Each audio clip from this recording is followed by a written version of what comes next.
কোথা থেকে কোন ভিনদেশি শকুন আমার দেশে এসে সেবার নামে বসলো তারা ইস্কনেরও ভেসে।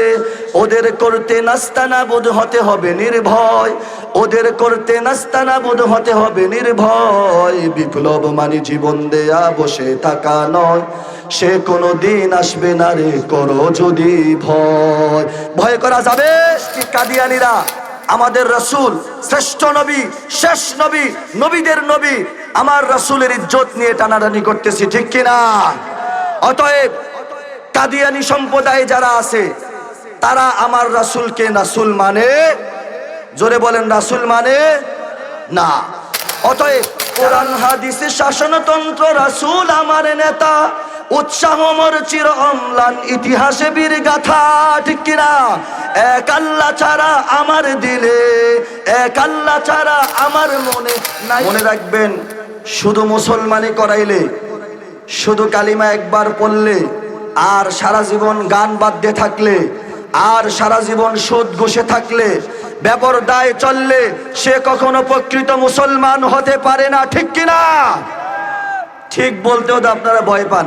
এতগুলা মানুষ ঠিক বললে হাসনাবাদের সব যুবকরা দৌড়ে চলে আসার কথা। আমার কথা শোনেন, যদি প্রত্যেকটা মানুষই মুসলমান হইতো, প্রত্যেকটাই আল্লাহর গোলাম হইতো, নবীজির উম্মত হইতো, তাহলে আল্লাহর রাসূলের কথা চলার পরে এখনো তারা কেন আসতে পারে নাই? কারণ তারা প্রকৃত মুমিন হতে পারে। আওয়াজ করে বলেন ঠিক কিনা? মুসা আলাইহিস সালাতু ওয়াস সালামকে চিনেন? মুসা নবীর নাম শুনেছেন? মুসা নবী বলেন, ওগো আল্লাহ, আমার নাম মুসা কালিমুল্লাহ, আমি প্রতিদিন তোমার সাথে কথা বলার সুযোগ পাই। পড়েন সুবহানাল্লাহ। আপনার আমার দাম আল্লাহর কাছে কেমন?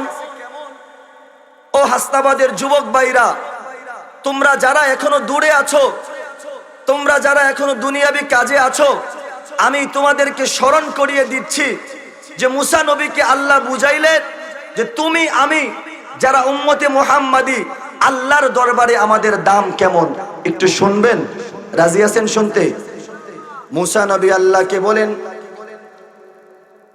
ওগো আল্লাহ, আমার নাম মুসা কালিমুল্লাহ, আমি তোমার সাথে কথা বলি, তোমার সাথে মনের ব্যথা বলি, তোমার সাথে আমার আলাপচারিতা হয়। তবে আমি জানতে চাই, আমি দুনিয়া ছেড়ে চলে যাওয়ার পরে এমন কোন মানুষ কিংবা এমন কোন জাতি আসবে কিনা যারা আল্লাহর সাথে কথা বলবে? পড়েন আল্লাহু আকবার। আবার মুসা নবী প্রশ্ন করে, ওগো আসমানের মালিক আল্লাহ, ওগো জমিনের মালিক আল্লাহ, আমারে তুমি এমন উম্মত দান করছো যাদেরকে তুমি আকাশের মেঘ দিয়ে ছায়া দাও। পড়েন সুবহানাল্লাহ। যাদের জন্য তুমি আসমান থেকে খাবার পাঠাও, যাদের জন্য মান্না ওয়া সালওয়া তুমি নির্ধারিত করেছো। আমার বড় জানতে মনে চাই, এমন কোন উম্মত আসবে কিনা যাদেরকে আমি মুসা নবীর উম্মতের চাইতে বেশি সম্মান দিবে? পড়েন আল্লাহু আকবার। তখন আল্লাহ কয়, মুসা, তুমি তাহলে জানোই না। ও মুসা, আমি এমন এক জাতি রেখেছি, এমন এক উম্মত রেখেছি, যে উম্মত তোমার মতো নয়, তোমার উম্মতের মতো নয়, তারা হচ্ছে আমার কাছে স্পেশাল উম্মত। পড়েন সুবহানাল্লাহ। আমি এমন এক নবী রেখেছি, যে নবী তোমার মতো নয়, যে নবী সকল নবীদের নবী, সকল রাসূলদের রাসূল, যিনি সাইয়্যিদুল আম্বিয়া, যিনি সাইয়্যিদুল মুরসালিন, শাফিউল মুজনাবিন, যিনি শাফিয়া কাউসার, যিনি রহমাতুল লিল আলামিন। পড়েন সুবহানাল্লাহ। এমন নবী রেখেছি, আর এই দামি নবীর জন্য আমি দামি উম্মত রেখেছি, যে উম্মত চাইলে তুমি কি নবী হিসেবে আমার সাথে কথা বলো, আর যেই উম্মত চাইলে যে কোনো মুহূর্তে আমি আল্লাহর সাথে কথা বলতে পারে, পড়েন আল্লাহু আকবার। যেই কারণে আল্লাহর হাবিব বলেন আসসালাতু মি'রাজুল মুমিনিন, ও আমার উম্মতেরা তোমাদের সালাত হচ্ছে আল্লাহর সাথে মেরাজ, পড়েন সুবহানাল্লাহ। তোমরা যখন আল্লাহু আকবার বলে দাঁড়িয়ে যাও, নামাজে দাঁড়ানোর পরে স্বয়ং তোমরা আল্লাহর সামনে দাঁড়িয়ে যাও, পড়েন আল্লাহু আকবার। তোমরা যখন আল্লাহর প্রশংসা করো, আল্লাহ তোমাদেরকে দেখে এবং তোমাদের ব্যাপারে আল্লাহ পাক রব্বুল আলামিন ফেরেশতাদের নিকট প্রশংসা করে, পড়েন সুবহানাল্লাহ। আবার বলা হয় ও মুসা, তোমার যেই উম্মত আছে ওই উম্মতের হাজারো হাজারো বছর আগে ওই উম্মতকে, আমার প্রিয় হাবিবের উম্মতকে আমি জান্নাতে দিয়ে দেব, পড়েন সুবহানাল্লাহ। তাহলে এই যে এই উম্মত কারা? আমি আপনি এখানে যারা বসে আছেন আমরা সেই উম্মত।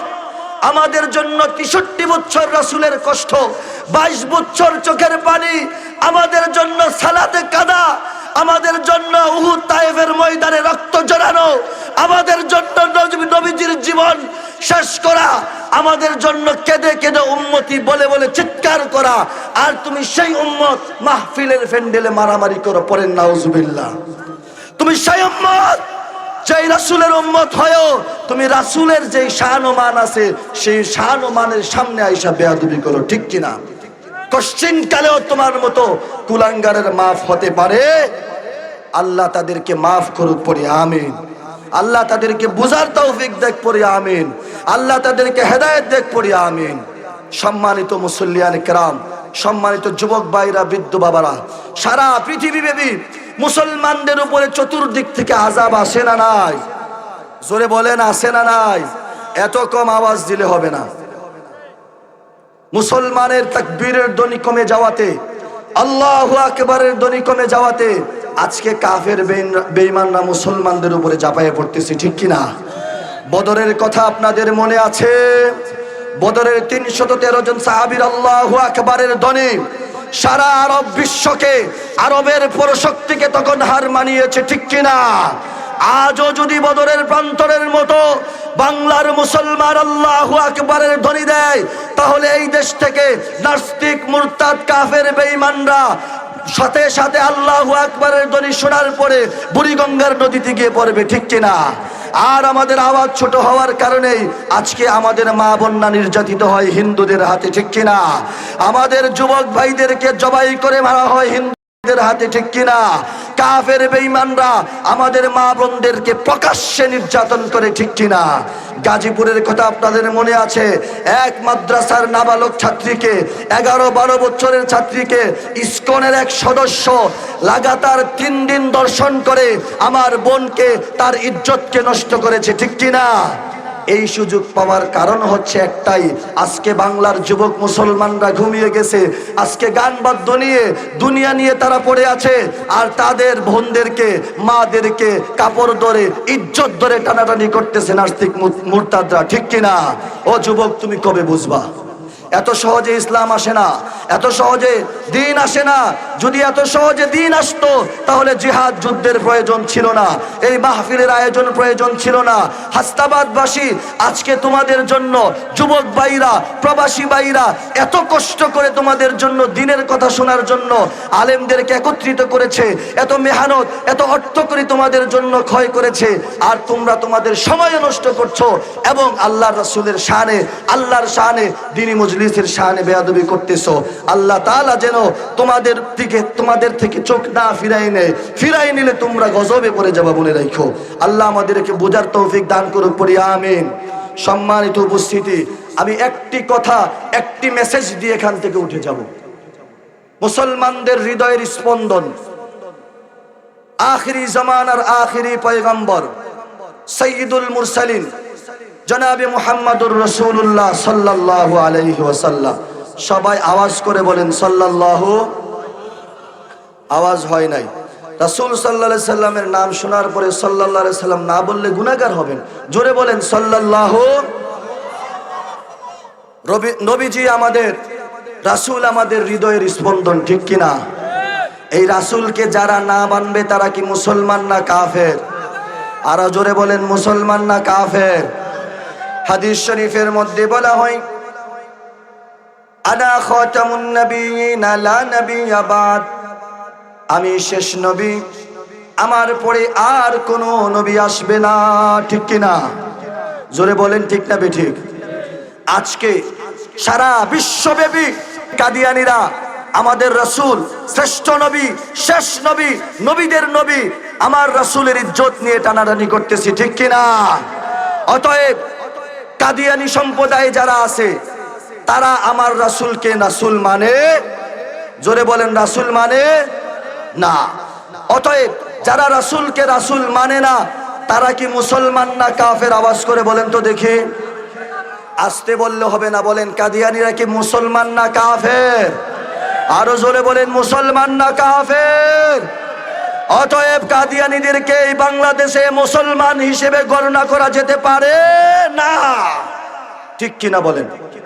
যারা কাদিয়ানীদেরকে মুসলমান বলবে তারাও কি কাফের, যারা কাদিয়ানীদেরকে সহযোগিতা করবে তারাও কি কাফের, এবং যারা কাদিয়ানীদের সাথে থাকবে সহচর্যে তারাও কি কাফের। কারণ রাসূলকে যারা রাসূল মানে না, নবীকে যারা নবী মানে না, তাদের এই জমিনে মুসলমান পরিচয় দেওয়ার কোনো অধিকার নাই। আর রাসূলের ইজ্জত রক্ষার্থে, রাসূলের শান ও মান রক্ষার্থে আমরা জীবন দিয়ে প্রস্তুত থাকতে হবে, ঠিক কিনা? মনে রাখবেন, জীবন ছাড়া, জিহাদ ছাড়া, রক্ত ছাড়া কখনো ইসলাম টিকে থাকতে পারে না। বিপ্লব মানে জীবন দেয়া বসে থাকা নয়, সে কোনো দিন আসবে না রে করো যদি ভয়, ঠিক কিনা? বিপ্লব মানে জীবন দেয়া বসে থাকা নয়, সে কোনো দিন আসবে না রে করো যদি ভয়।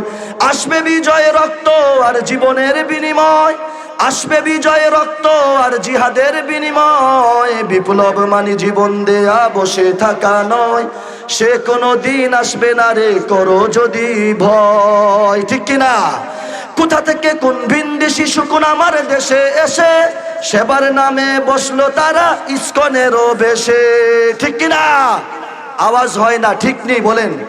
কোথা থেকে কোন ভিনদেশি শকুন আমার দেশে এসে সেবার নামে বসলো তারা ইসকনেরও বেশে। ওদের করতে নাস্তানাবুদ হতে হবে নির্ভয়, ওদের করতে নাস্তানাবুদ হতে হবে নির্ভয়। বিপ্লব মানে জীবন দেয়া বসে থাকা নয়, সে কোনো দিন আসবে না রে করো যদি ভয়। ভয় করা যাবে? ইসলামের স্বার্থে, মুসলমানদের স্বার্থে, আল্লাহ এবং তার রাসূলের সুমহান ইজ্জতের স্বার্থে কখনো মুসলমান ভয় পেতে পারে না। কারণ মুসলমানের সাথে আছে কে? আওয়াজ করে বলেন, আছে কে? ভয় পান আপনারা? কোরআনের সৈনিকদের ভয় আছে? আরো জোরে বলেন, আছে? আল কোরআনের সৈনিক আমি, নেই কো পরাজয়, এক আল্লাহর গোলাম আমি, এই তো পরিচয় আমার, এই তো পরিচয়, ঠিক কিনা? আল কোরআনের সৈনিক আমি, নেই কো পরাজয়, এক আল্লাহর গোলাম আমি, এই তো পরিচয় আমার, এই তো পরিচয়। কোরআন হাদিসে শাসনতন্ত্র, রাসূল আমার নেতা, উৎসাহ মোর চির অম্লান ইতিহাসে বীর গাথা, ঠিক কিনা?